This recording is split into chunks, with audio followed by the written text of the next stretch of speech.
the story is based on two true stories. First, and the most important, is that the Nazis did try to rig the 1940 presidential election. It was a very major effort. At one point, it's known they sent over $5 million as a slush fund, basically to run this operation. And to give you some perspective on what that is at the time, I mean, the entire British intelligence service had a budget of only £700,000, which is about maybe $3 million for the whole thing worldwide. So this is it was probably the biggest intelligence operation in history until that time. At one point, we know for a fact that the Germans spent $160,000 to bribe 39 members of the Pennsylvania delegation to the Democratic National Convention to not vote for Roosevelt. Now, that comes out to about $4,000 a person. Now, it may not seem like a lot of money today, but I live in Glens Falls.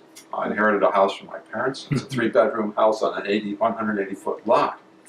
They paid $1,500 for that house.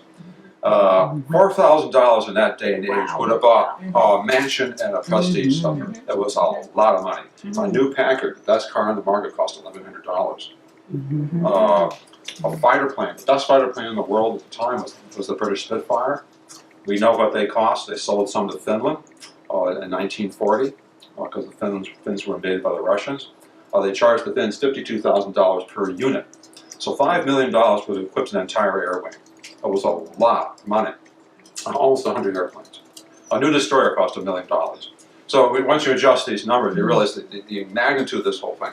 We also know that at one point that Hans Thompson, who was the German charge to affairs in Washington, D.C., who was sort of semi in charge of all this, asked for permission from Berlin to not keep written records of how they were using this money, and the permission was granted. So, I mean, they were afraid. They knew what they were doing, and they knew it was illegal, and they knew how dangerous it was if they got caught. So they were being very careful. So they didn't, they didn't keep any records, and they spent a lot of money. So it was a very, very serious effort. And sad to say, they put a lot of ads in papers, and they backed American groups. They did all sorts of things. And of course, the resonance is enormous to what happened in 2016. In fact, it's still going on. I mean, I was very amused to get the paper this morning. And then there was a Doonesbury cartoon. And the character, you all probably saw it maybe, but the character is putting up a website for a political candidate who's just starting to run for office. And they do a few clicks, and then like a minute later, oh, the Russians are already hacking it. So yeah, I mean, it's still going on. And it's like, wow. So the resonance of what's going on in politics today, where we have real questions over the integrity of our elections, and not just here in the United States, but all over the world. This is not, a lot of people think this is an American effort against the United States. It's not. They're doing this everywhere. They did it in Finland already. They're doing it in Finland. The whole Brexit vote in England is a serious question now. They're realizing with the whole thing with Cambridge Analytica, that there was all kinds of things going on there that were proper and very scary. I would not be surprised to see the Brexit vote redone at some point. There's real questions raised against it. So, there's enormous resonances between what happened in 2016 and are going on now, and what happened in 1940. The character in the story, called the name of Roy Hawkins, he's an Anglo-American. He's come into working for MI6, British Intelligence Service, in part because the United States at the time did not have an intelligence service. We had a little bit of code breaking after World War I. We shut it down after that. The FBI was trying to fight Nazi subversion and also, frankly, Soviet subversion in the United States at the same time. But they were really handicapped for the lack of an intelligence service, because if you're going to fight spies, you have to go over where they're coming from to try and find out what they're doing. You can't just do it in your own country alone. That really just isn't possible. So the British were coming over here. And that's the second part of this true story that the story is based on. The British in 1940 set up a large operation in Rockefeller Center, in the International Building, basically to fight Nazi subversion and espionage in the Western Hemisphere, and also worldwide, for instance in Asia and so on. It was called British Security Coordination. They eventually wound up with over 1,000 employees and occupying 4 floors in Rockefeller Center. It was a very large operation. Ian Fleming was attached to it for a while. He was here. He was assigned to British Security Coordination. And what exactly were they doing? Well, that's an interesting question. One of the things they were doing is they were, we believe, grabbing Nazi agents and running up Route 9 to Canada, because that was the fastest access to Canada from New York City at the time. So in a sense, this was like during the 1920s, during Prohibition. Route 9 was the bootlegger holiday. We had a lot of bootlegging going on here in Saratoga Springs and coming down here. So they brought it down, you know. So we went from being the bootlegger holiday or highway on Route 9 to being the spy highway. So they were running up and down, bringing people into Canada and coming back down. The RCMP, Royal Canadian Mounted Police, Mounties came down too into the United States. So they were the British in effect were protecting the United States at the same time that we were basically under siege from the Nazis. So it's pretty interesting. So the story is based on those true facts. I got, actually, this is the irony, I got started on this story many years ago when I was working for the Saratoga. I was the lead reviewer at Spock for a number of years of everything out of Spock. I reviewed the ballet and the opera and the orchestra, and National Shakespeare Festival, and all kinds of stuff. It was a lot of fun doing that, but it was also a lot of work. But what I would do is I would leave Spock at about 10 o'clock at night, and I would run down through traffic to the office, and I would have to write the review by midnight and get it into the can, which was a pretty scary experience, doing it live like that. But I got pretty used to it, and of course, when you write a review for live for paper like that, you can't leave until they lock the page, as they know that nothing has to be trimmed. So I would have to stay while the page was locked. So we would sit around and shoot the breeze, and the other reporters would tell me about the real stuff going on in Saratoga that they knew about but couldn't necessarily write about. And that was always very interesting. Saratoga is an interesting history, as we all know, being the city we love, but you know, it's quite a place. And by and by, after a while, they would get around to talking about the old days and the gangsters and the casinos. And particularly one of the things that really fascinated me was Riley's Lake House, which at that time still existed. Now, Riley's was this huge Art Deco casino out on the edge of Saratoga Springs on Lake Lonely. And it was, I got absolutely fascinated by this story. I was like, wow, this is so interesting, you know. And I went out there and I took a look. And I went out there. And of course, here was, I don't know if everybody here is familiar with it, but it was this massive complex. You had the kitchen complex on one side, then this huge octagonal ballroom. Then you had this like central ziggurat structure where there was a bar and lounges in there. And on the other side, there was a huge gambling hall, which was connected to the main building by a drawbridge that they could pull up and close when it was raided, so the rest of the building, the rest of the complex could continue business when the casino was closed temporarily. Where was the moat? So they actually had a real iron drawbridge that they pulled up and down. So they would close the casino every once in a while, because it was all very illegal.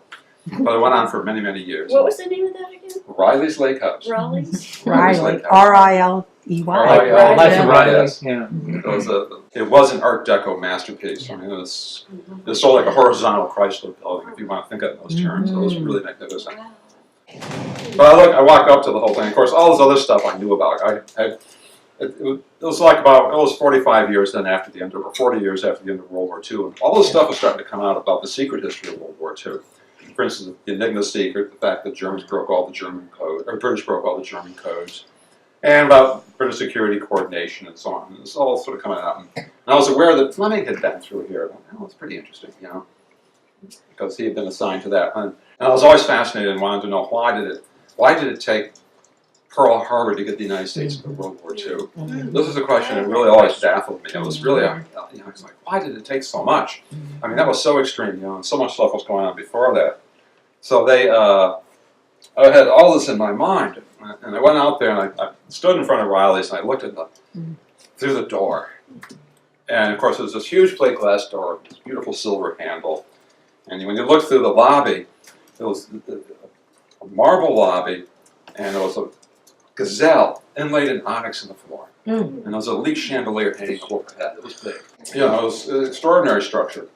And I looked at it, and it all sort of came together in my mind all at once. It was like, boom, you know, Ian Fleming, people going up and down the road, the Nazis doing stuff here in the United States, and it just sort of gelled in my mind. And I saw, there is a great story here, you know. And I said, that's when it really began. So actually, in a lot of ways, the story began in the newsroom of the Saratogian.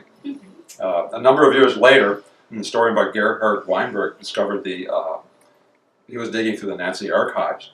The Nazi archives were collected by the United States Army after World War II, and they were taken to Maryland, and they were dumped in this giant place down in Maryland, and they're still there.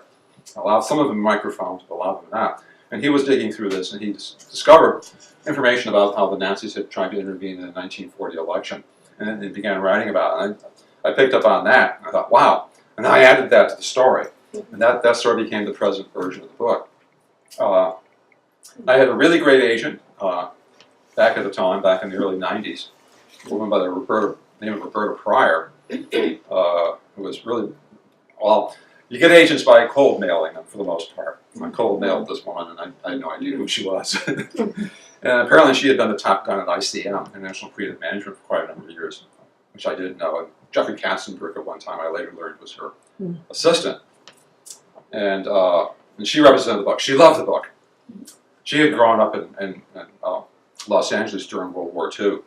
So she remembered a lot of this stuff. So that was an absolutely fascinating story. So I tried to, she tried to sell it for quite a long time. She couldn't sell it eventually because it was the end of the Cold War.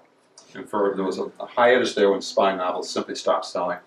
But we had a real hard time with the title. The original title I had was A Very Unusual Business. And she said, no, you can't call it that.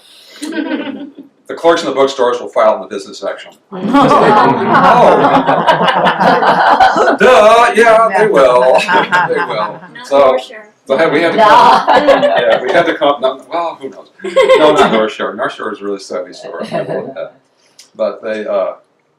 So we came up with finally with New York Station, but it took quite a while for it to come up with a title for it.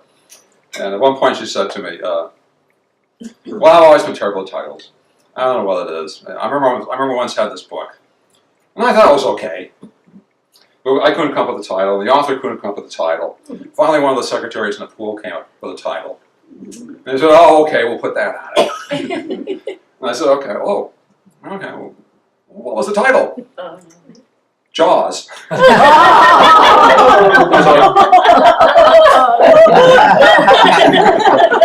Where's that secretary? She get her promotion. Oh yeah, I heard of that. So it's like I felt like a mosquito who had bit an artery. I was going to explode. Okay, but she couldn't sell it. So it went on for a number of years, and it went back and forth, but it just didn't sell. Somehow I think there wasn't some kind of element of that it came out of some kind of Jungian synchronicity, or the hand of God, or a collective conscious of the universe. That's okay. A number of years later, of course, 2 years ago now, Trump came down that staircase and started to talk about America first. And I was like, oh my God. Heard that before. We heard that before, and I thought, here's my chance again. And I immediately started sending Just it out. from that moment. Just from that moment, I started, oh my God. Wow. Oh my God. America first. Here they are again. And I sent the story out, and it got an agent pretty quickly. And it went around, I think, well, like a lot of people, I think probably the majority of Americans never thought that Trump could win. But when he did, all of a sudden it really then took off, and I got a publisher very quickly after that. It's being published by Blackstone Publishing. And Blackstone is the largest audiobook publisher in North America. The rest was history. So they came out in January, published January 23rd. We had a launch event at North Shore Bookstore on the 26th. And Pat was there. And I think anybody else here was there. But it was really, it's gone from there. And I'm told it's doing quite well. They're already talking about a paperback edition. Excellent. Wow. Yeah, and I think it's the most remarkable thing about all of this is they bought the sequel before the first book was even published, which never happens. I mean, it's just unheard of. I mean, it's just unheard of. Yeah, I mean, so and I'm working on that right now, and I've got a due date of June, so hopefully I will make it on time. This year? Yes. How far along are you? I have 40 chapters, about 40 chapters, so it's okay. Wow. I can get it done. Did you start thinking about a sequel almost immediately, or was that? I had sequels planned for years. Yeah. Actually, yeah. And the character is fictional. He's has dual American and British citizenship. His father and described in the story was a World War I veteran who was gassed. He worked for Western Union. Hawkins grew up partly in Europe. He lived part of the time in London, but also spent some time in Paris and Zurich. So he's actually trilingual. He speaks English, English, German, and French, which is integral to being his spy. The problem is, I think, is the United States thought that the Cold War had ended, and the Russians continued doing. Basically, you had these institutions. You had the Tsar's Cheka, which became the NKVD, which became the KGB, and which became the FSB. And there's a continuity there that we didn't see, and they just never stopped doing this kind of thing. And I think they do want to break up Western democracies. They want to establish authoritarian regimes all over the world because that reinforces authoritarian regimes at home. Not necessarily communism as an economic No. entity, but just No. Russia supreme This- or Fascism. whatever. Russia is very peculiar, and I think China too, to a certain extent. They went from communism, basically the fascism, and only the briefest interlude. Because basically these are basically fascist regimes today, corporate states, and which human rights are disappearing in all of them. So this is we're in a very scary prospect, I think, and I think that we have to, we don't want to do necessarily what they do. We don't need to, but we do need to make sure our elections are clean. And I think one of the questions that's really out there now.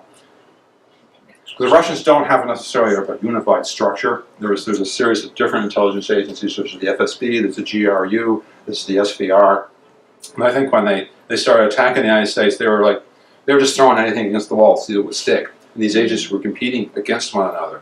I'm not totally sure they wanted to rig the United States election in 2016, but maybe it got out of hand and they wound up doing something they didn't expect they would be able to succeed at. Because apparently they didn't think Trump would win either, but he did. I do think that, well, it's my own personal opinion, that they did actually not just interfere in the election or influence it, but they actually did rig the count. We know for a fact that they broke into the voting databases and election systems of at least 21 states. And they also broke into the voting machine companies' computers. Now, we don't know what they did, But here's what we're being asked to believe. Let's say someone breaks into your apartment. What happens? We're being asked to believe that they don't spray paint tags on your walls, they don't break your stuff, they don't steal anything, they don't even take a beer from the fridge or take a crap in your toilet. They just look around and think, oh, this is cool, I'm in the apartment. And then they leave. Or alternatively, they break into your car. And they sit behind the wheel and think, oh, this is cool, I'm in the car, hey, hey, hey. But they don't drive it anywhere. Now, we're all grown adults here. We know that if someone breaks into your car, it's going to wind up in a bad neighborhood, sitting on its belly, missing half its parts. We know that. They took names out, supposedly. They took people's names out or messed up their addresses with their names. Yeah, there's a lot of different ways of rigging an election. You don't actually have to stuff the ballot box. You just keep the wrong people from. Why did our cyber intelligence fail so much on this? Were we just not looking for it and therefore didn't find it? Did we have our eyes on their weapons buildup instead, or what? I think it was a mixture of overconfidence and some complacency and sort of, I guess, it can't happen here syndrome. And what you were saying about people that, oh, Hillary can't lose. The Obama administration was looking at this stuff and they were like, well, should we intervene or not? I think part of the problem was, oh, she's going to win. So they thought that, no one took it very seriously. But it was, as I say, they may have not intended to rig the election, but they did because you had all these different groups of people, you had all these hackers in these different places around Russia, and they were digging around the internet, seeing what they could do. And it may well have gotten out of hand, but nonetheless they did rig it. So who knows how far it went. And you're talking about, most of these hackers are very young too, and the Israelis apparently were one of a number of intelligence service who warned us about 2016, the elections, the Germans also, I believe the French. And they were trying to protect us, and we weren't. But we ignored that. We learned a lot of warnings. There were warnings about the Germans in the 30s, which we ignored. Yes. They stole. It's extraordinary. It's a game called the Game of Foxes, which is basically details the amount of technology that the Germans stole from the United States during the 1930s. The German rearmament program would have been impossible without the sheer volume of things that were stolen. And we just sat around and let it happen because we were sort of very naive and blind to the whole thing. we thought about it mainly in terms of money and not in terms of the security of the country. But they basically got a very late start in 1933 after when Hitler came to power. After the Weimar Republic stopped a lot of research and development in the military. And we continued on in a lot of different areas, but they did not. But they caught up because they were able to steal so much stuff. So this went on through the election. Fortunately, they were not able to rig the U.S. 1940 election. It did fail. A lot of it was because, I think part of the reason why is that Roosevelt turned out to be a much more popular choice in the end for the third term than people initially thought. So this was So the final rewrite was when?